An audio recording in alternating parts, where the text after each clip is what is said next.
अवधूत चिंतन श्री गुरुदेव दत्त. श्री स्वामी समर्थ सर्वांना नमस्कार.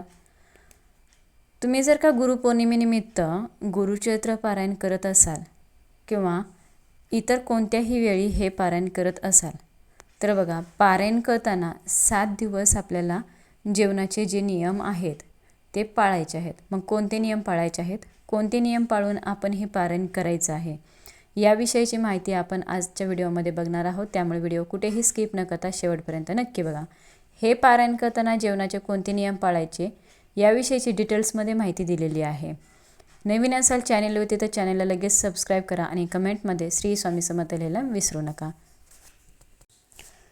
काही जणांना जेवणाचे नियम माहिती नसतात किंवा नियम खूप आहे असं घाबरून किंवा इतरांकडून ऐकलेलं असतं. तर बघा, काही बोलता बोलता लेडीज असं म्हणतात की किंवा कोणीही असं बोलतं की आम्ही पारायण केलं, पारायणाचे खूप नियम असतात.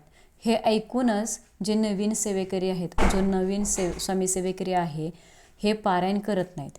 तर बघा, असे काही खूप मोठे नियम नाही आहेत. आपण सर्वजण हे पारायण करू शकतो. फक्त काही असे नियम आहेत की ते 7च दिवस आपल्याला पाळायचे असतात आणि हे नियम अगदी कोणीही पाळून तुम्ही हे पारायण अवश्य करू शकतात.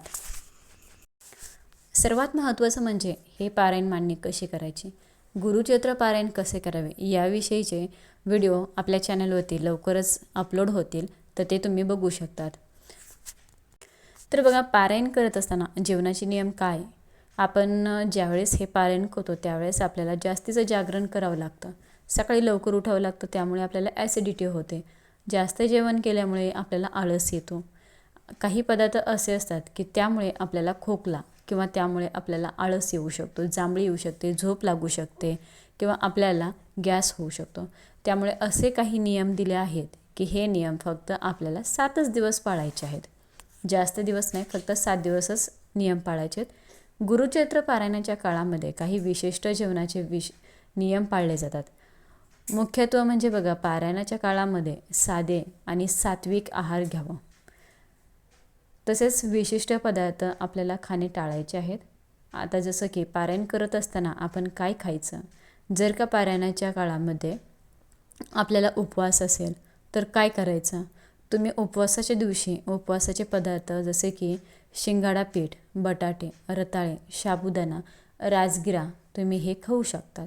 म्हणजेच जेव्हा तुम्हाला हे पारायण करत असताना उपवास असतो त्यावेळेस बऱ्याच जणांना प्रश्न पडतो, शेंगदाणे खायचे नाही, मग आम्ही उपवासाला काय खायचं. तर तुम्ही उपवासाला सांगितलेले पदार्थ अवश्य खाऊ शकतात. त्यानंतरनं तुम्ही रोज वरण भात, पोळी भाजी असे साधे जेवण करायचे आहे. तर आता हे जेवण करत असताना आपल्याला भाजीमध्ये कांदा लसूण अजिबात वापरायचा नाही. मग तुम्ही अगदी साधी भाजी बनवायची आहे. तुम्ही रोज पालेभाज्या खाऊ शकतात. भाजी बनवताना तुम्ही तेलामध्ये थोडंसं जिरे टाका आणि तुम्हाला फक्त तिखट मीठ टाकायचं आहे. साधी भाजी बनवून तुम्हाला जेवण करायचं आहे. त्याच्यामध्ये मसाले वापरायचे नाहीत. मसाल्यामध्ये कांदा लसूण टाकलेला असतो. कांदा लसूण टाकून स्वयंपाक बनवू नका. परंतु जी व्यक्ती पारायण करणार आहे तिने कांदा लसूण 7 दिवस अजिबात खायचा नाही. बाकी घरातल्यांनी खायचं आहे. त्याचप्रमाणे तुम्ही सर्व प्रकारच्या फळभाज्या खाऊ शकतात. त्याचप्रमाणे तुम्ही सर्व प्रकारची फळे खाऊ शकतात. आपल्याला या 7 दिवसात फक्त एक धान्य खायचं असतं. म्हणजेच बघा, आपण जर ज्वारी किंवा बाजरी किंवा गहू या 3 धान्यापैकी एकच धान्य तुम्हाला रोज खायचं आहे. म्हणजे तुम्ही रोज भाकरी खात असाल तर तुम्हाला 3 टाईम भाकरीच खायची आहे. जर का तुम्ही चपाती खात असाल तर तुम्हाला 7 दिवस 3 वेळेस चपातीच खायची आहे. त्यानंतर द्विदल धान्य जी आहे, म्हणजेच कडधान्य असतात, शेंगदाणे आहे, डाळी आहे, लसूण, कांदा, मैदा, जे असे पित्तकारक जे पदार्थ आहेत ना, वातकारक जे पदार्थ आहेत, हे पदार्थ आपल्याला टाळायचे आहेत. 7 दिवस खायचं नाही. आता डाळीमध्ये आपल्याला तुरीची डाळ येते, मुगाची डाळ येते. मग वरण खावं का, तर बघा, वरण भात तुम्ही एखाद्या वेळेला खाऊ शकतात, परंतु रोज वरण खा असं नाही. त्याचप्रमाणे बघा, आपल्याला बाहेरचे जंक फूड जे असतात, बाहेरचं जे अन्न आहे, पदार्थ जे आहेत बाहेरचं, ते खाणं टाळायचं आहे. मग प्रश्न येतो की ताई, आम्ही बिस्किट खाऊ शकतो का, खारी बेकरीचे पदार्थ खाऊ शकता का. तर बघा, 7 दिवस तुम्ही बेकरीचे मैद्याचे पदार्थ खाऊ नका. मैद्यापासून पदार्थ बनवलेले असतात. आपल्याला बाहेरचं अन्न हे खायचंच नाही, कारण बाहेरचं अन्न हे सात्विक असेलच याची गॅरंटी नाही. त्यामुळे बाहेरचं अन्न घेऊ नका. एखाद्या वेळेला तुम्ही चहाबरोबर बिस्किट खाल्लं तरी चालेल. तुम्ही चहा दूध घेऊ शकता.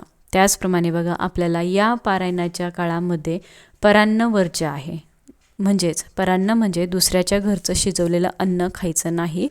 यामुळे आपल्याला दोष लागतात. परान्नामधून खूप मोठे दोष लागतात.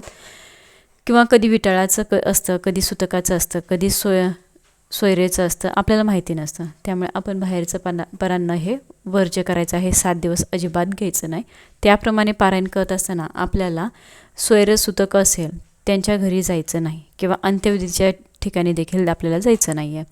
त्याप्रमाणे आपलं पारायण झाल्यानंतर आपल्याला सकाळी आणि संध्याकाळी दोन्ही वेळेला देवांना नैवेद्य दाखवायचा आहे, आरती करायची आहे. मुख्य हे नियम आहेत.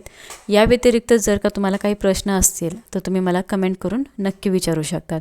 त्याप्रमाणे आपल्याला पारायण काळामध्ये मांसाहार हा वर्ज्य आहे.